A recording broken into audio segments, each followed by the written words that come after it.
Greetings and welcome to the energy of Virgo. This is Ron from Tarot of the Twin Sun. Tarot of the Twin Sun is a functional division within the Order of the Twin Sun. Please take only what you will.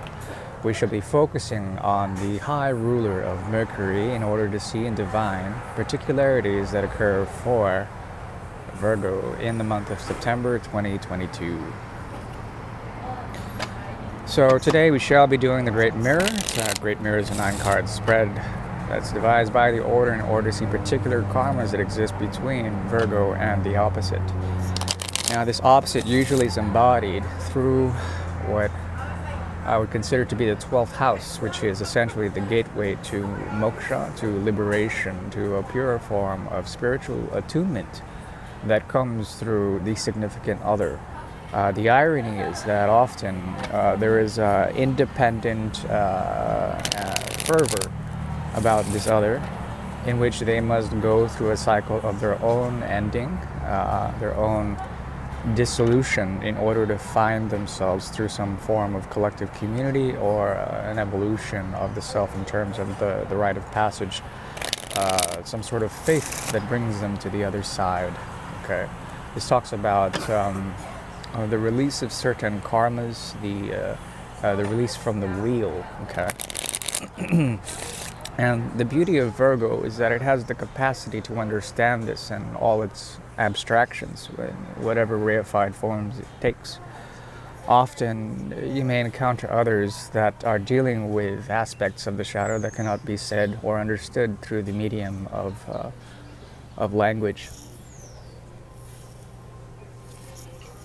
Therein, the advice is to take symbology or perhaps abstraction and be able to be a curator or a purveyor in a critical way of this type of device. Okay, so when the mirror comes up, you'll understand what I mean. If you're new to the channel, please go ahead and subscribe and like if you like, or if you want more content in the future. I'm very lazy these days, so we're gonna have to take this very slowly.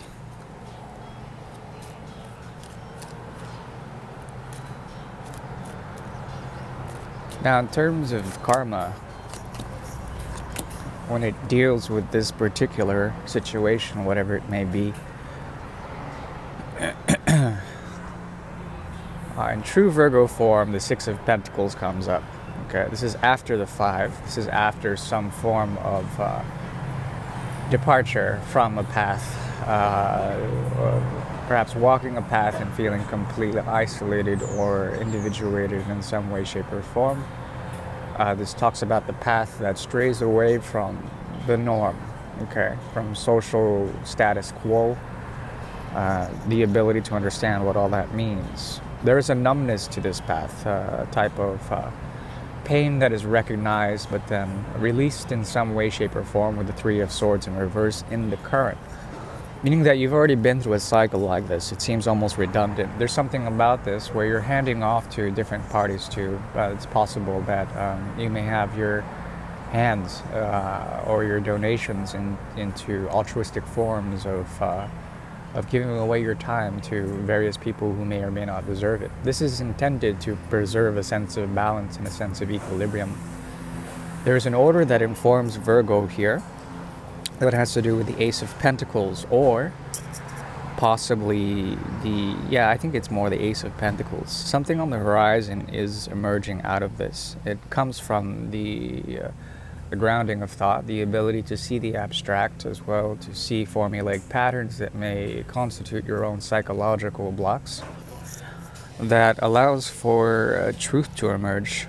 Also the 2 of Swords. Truth and stillness, the ability to take the Aquarian mindset, objectify whatever comes on your horizon, whatever newness comes out of this. Essentially, it's something that you could miss if you are not paying attention to the essential thoughts that may emerge. And I'd like to step back and distinguish the idea between thoughts and ideas. Okay, so thoughts being on one side, ideas being on the other. Ideas come from a logos, a type of ideology emerges in terms of the evolution of humanitarian or human endeavors when it comes to thought. The enterprise of that allows for ideas to emerge. And these are not just mere results of being thoughtful. They actually come like a strike of lightning, as opposed to thoughts which may meander and may actually provide hindrances in terms of your own clarity. Okay, thoughts are indicative of angst. Ideas are indicative of innovation. Perhaps it's time to distinguish between the two.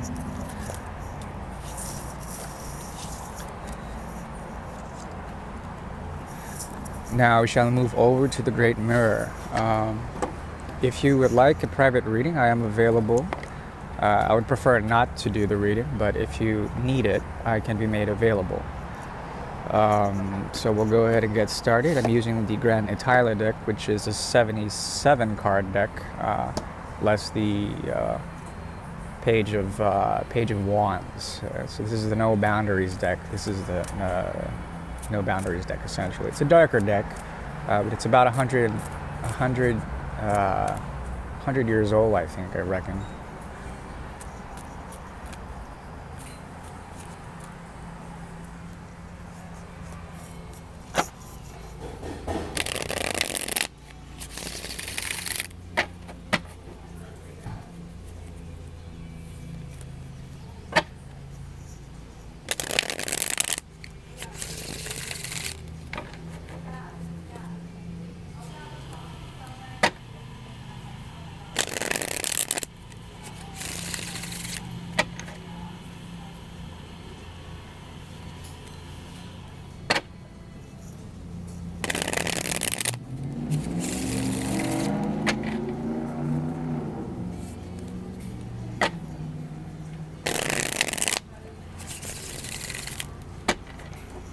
Okay, it's ready.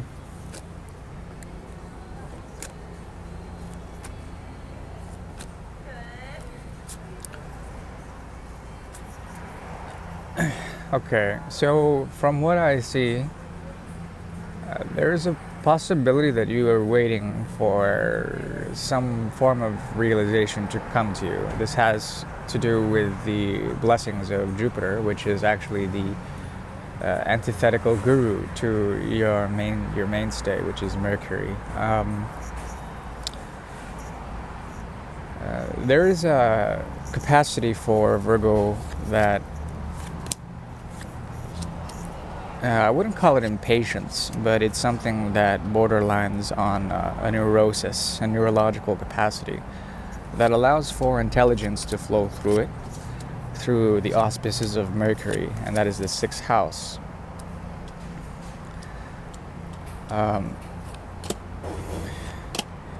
Why I'm saying that is that there's a possibility that this type of insight it comes through the teacher. It comes through one of the teacher grahas, or the teacher planets, which is essentially Jupiter's energy. And with that, there are lessons that come as a boon. It's something that you don't have to search for in terms of methodology or neurosis.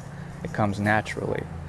What I'm seeing here is the element of patience and design alchemy taking place on one side. On the other side, the end of trying when it comes to the more, I would say, emotional capacities of this situation. The 38's here, as well as the 10. There's Capricorn energy. There's also Jupiter's energy, quite strong.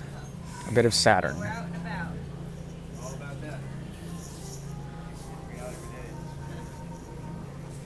This speaks of a connection that has to do with the Ace of Cups emerging through a union that is not symbolized through any labels. This has to do with the card of marriage, the lovers, but in the reverse, okay? And you can see that card very clearly.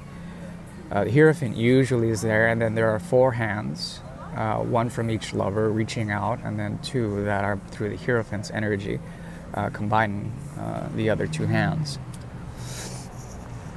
13, we have 11, we have 1. So I think this type of union, if you want to call it that, it's done through the healing on your end, but then also the letting go of expectations on their end.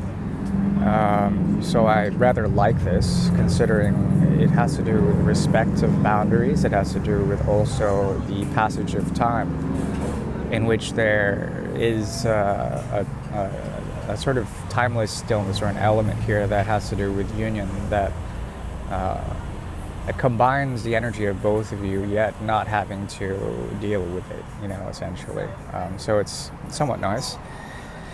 This person elicits a great deal when it comes to the capacity for the gateway to emerge. With the moon in reverse, the Lion's Gate is very strongly indicated here, as well as the activation of Leo and Aquarius that recently happened. I believe the next moon cycles might happen in Virgo, so pay attention to that. I could be wrong about that. I haven't looked at the astrological sort of dimensions of the future for now. But what I do see here is essentially a lot of 3 energy. Okay, we have 13 here, 38. We have 3 coming out with the moon card in terms of the major arcana.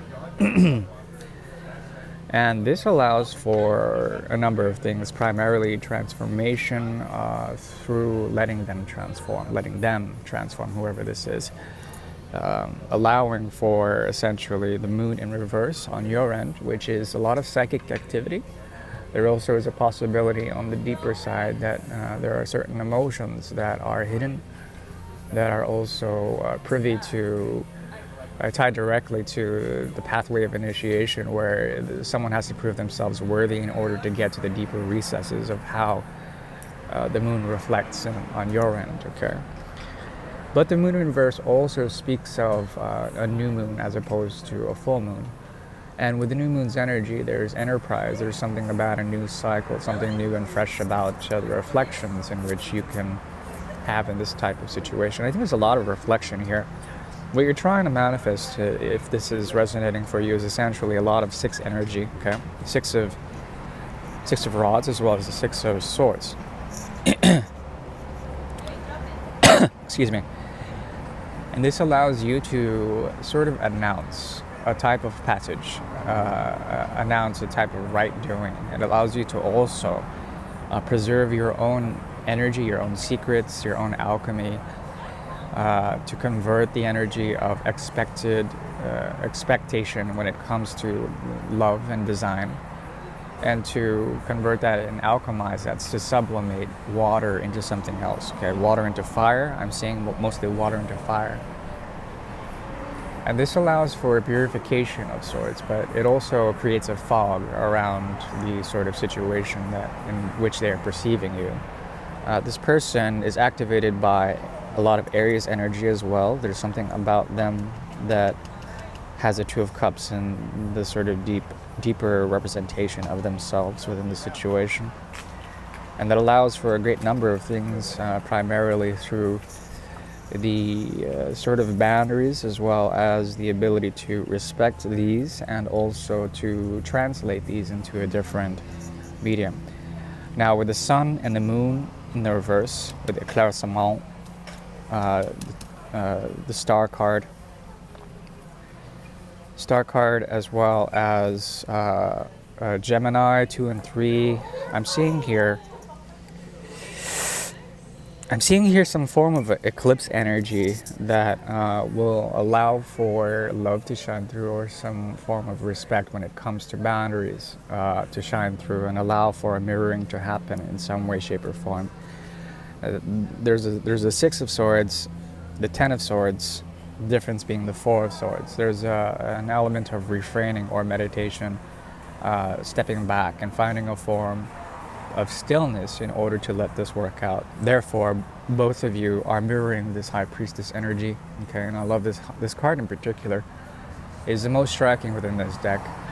It speaks about the path unwalked, but then also that is meditated upon, and the High Priestess sits within her own psychic field of resonance in order to perceive what is going on, okay? It represents purity, innocence, but also the ability to reflect, okay, on the path, without being sort of tainted by its trappings, okay? And it also speaks of Virgo as well as Scorpio, okay? The ability to understand transformation through self-reflection, also transformation through purity. There's a lot of purifying elements about the situation that I rather like. At the same time, there's something about the Seven of Rods emerging, a need to preserve boundaries, and also to note that people's paths are different from each other. Okay, the ability to essentially heal and purify, transform, alchemize is all here.